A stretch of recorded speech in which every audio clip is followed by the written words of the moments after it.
Shalom, selamat pagi Bapak Ibu Saudara yang dikasihi Tuhan Yesus Kristus. Selamat berjumpa dalam renungan pada pagi hari ini. Doa dan harapan saya, saudara semua ada dalam keadaan yang baik, sehat, penuh sukacita, dan berlimpah berkat Tuhan. Sebelum kita mendengarkan renungan firman Tuhan, mari kita berdoa.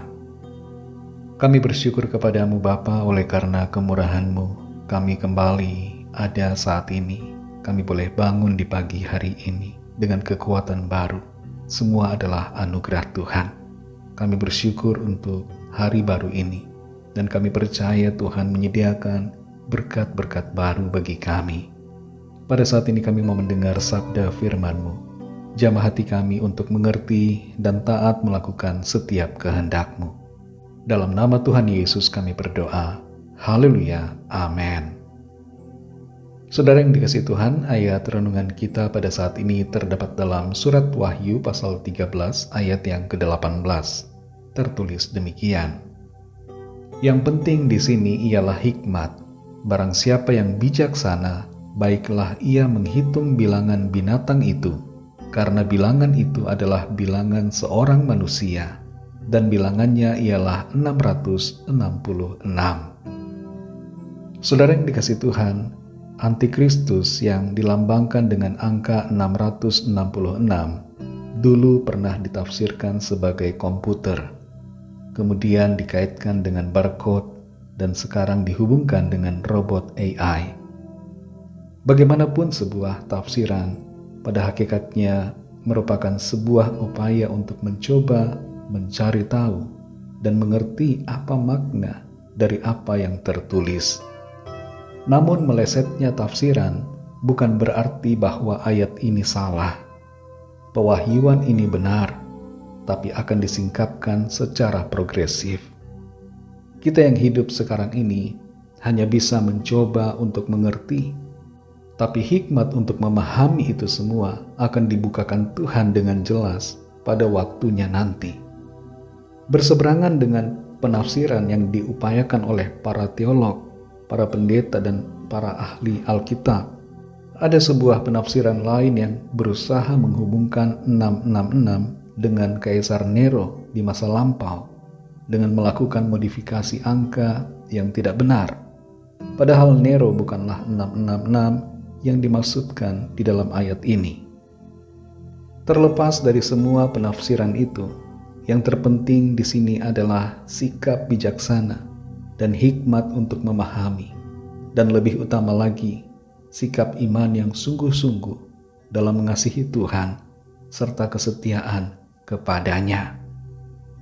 Kembali kita baca Wahyu 13 ayat 18. Di situ tertulis, yang penting di sini ialah hikmat.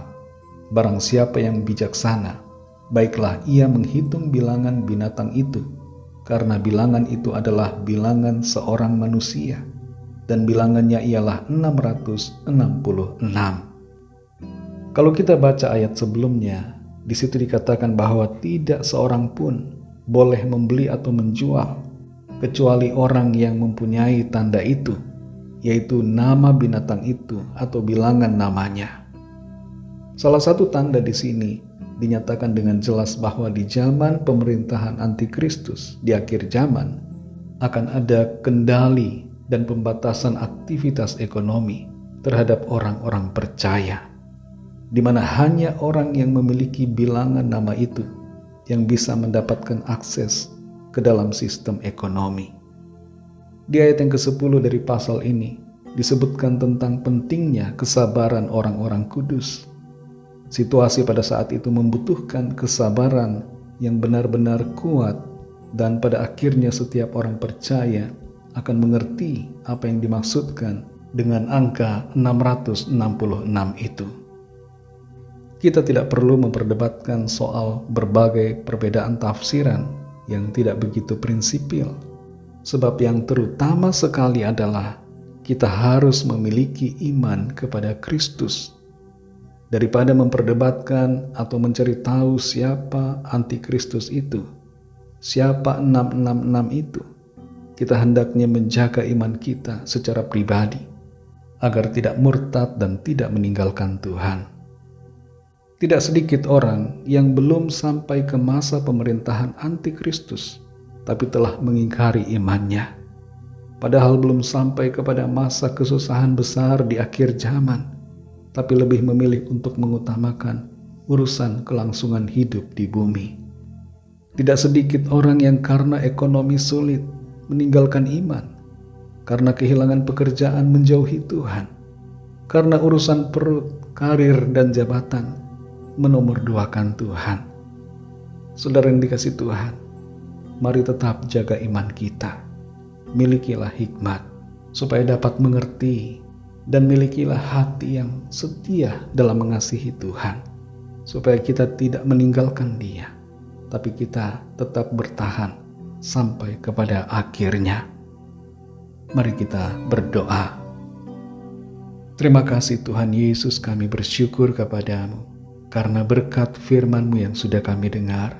Engkau memberikan kami kekuatan dan sukacita lewat kebenaran firman-Mu.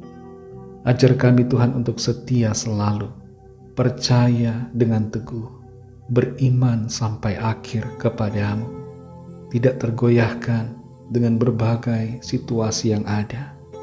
Berikan kami hikmat untuk mengerti dan hati yang mengasihi-Mu, sehingga kami tidak meninggalkan Tuhan, tapi kami selalu setia dalam mengasihi Tuhan, setia dalam melayani Tuhan, setia dalam berkorban, setia sampai akhir. Terima kasih untuk firman-Mu. Pimpin kami selalu ya Tuhan, berjalan dalam kebenaran-Mu. Berkatilah kami di sepanjang hari ini, dalam segala aktivitas kami, dalam studi, dalam tugas, usaha pekerjaan, pelayanan, dan dalam segala aktivitas. Biarlah kuasa-Mu Tuhan menyertai kami, Roh Kudus-Mu menuntun kami, supaya kami berkemenangan dan mengalami keberkatan Tuhan. Kami bawa kepadamu setiap pergumulan kami masing-masing. Biarlah Tuhan melawat setiap kami. Ada pemulihan, ada kesembuhan, ada kelepasan, ada kekuatan baru, dan ada jalan keluar yang ajaib Tuhan sediakan bagi setiap kami yang sedang dalam persoalan. Terima kasih Tuhan.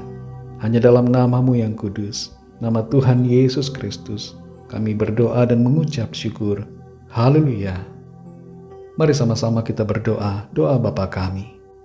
Bapa kami yang di sorga, dikuduskanlah nama-Mu, datanglah kerajaan-Mu, jadilah kehendak-Mu di bumi seperti di sorga. Berikanlah kami pada hari ini makanan kami yang secukupnya, dan ampunilah kami akan kesalahan kami, seperti kami juga mengampuni orang yang bersalah kepada kami. Dan janganlah membawa kami ke dalam pencobaan, tetapi lepaskanlah kami daripada yang jahat, karena Engkaulah yang mempunyai kerajaan dan kuasa dan kemuliaan sampai selama-lamanya. Amin. Terimalah berkat Tuhan. Tuhan memberkati engkau dan melindungi engkau. Tuhan menyinari engkau dengan wajah-Nya dan memberikan kasih karunia. Tuhan menghadapkan wajah-Nya kepadamu dan memberikan damai sejahtera. Berkat anugerah dari Bapa Surgawi, kasih karunia dari Tuhan Yesus Kristus, dalam persekutuan dengan Roh Kudus, menyertai kita semua, sekarang ini dan sampai selama-lamanya. Dalam berkat nama Tuhan Yesus Kristus. Haleluya. Amin. Puji Tuhan, saudara yang dikasihi Tuhan, saya percaya firman Tuhan menjadi berkat dan kekuatan buat saudara semua, dan Roh Kudus akan menolong saudara untuk lebih lagi memahami kebenaran firman Tuhan.